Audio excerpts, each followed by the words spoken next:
আমরা যদি জানতাম, নবী বলেন মানুষ যদি জানতো ফজরের নামাজ আর এশার নামাজে কি ফায়দা, মানুষ যদি জানতো ফজর আর এশার নামাজে কি উপকার, লাতাউহুমা ওয়ালাউ হাবওয়া, মানুষ হামাগুড়ি দিয়ে হলেও ফজর আর এশার নামাজে উপস্থিত হইত।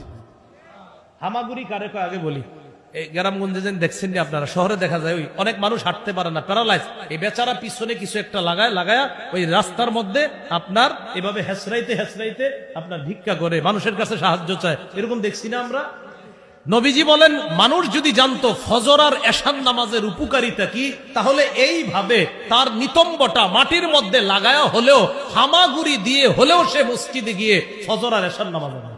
বলেন আমার সাথে সবাই বলেন, কিছুতেই বলেন ওই ব্যক্তি জাহান্নামে যাবে না যে সূর্য উঠার আগের নামাজ এবং সূর্য ডুবার আগের নামাজ পড়ে। সূর্য উঠার আগের নামাজ কি? ফজর। আর সূর্য ডুবার আগের নামাজ বাকি দিন উক্ত পড়বেন না, ওটি তো পড়তেই হবে।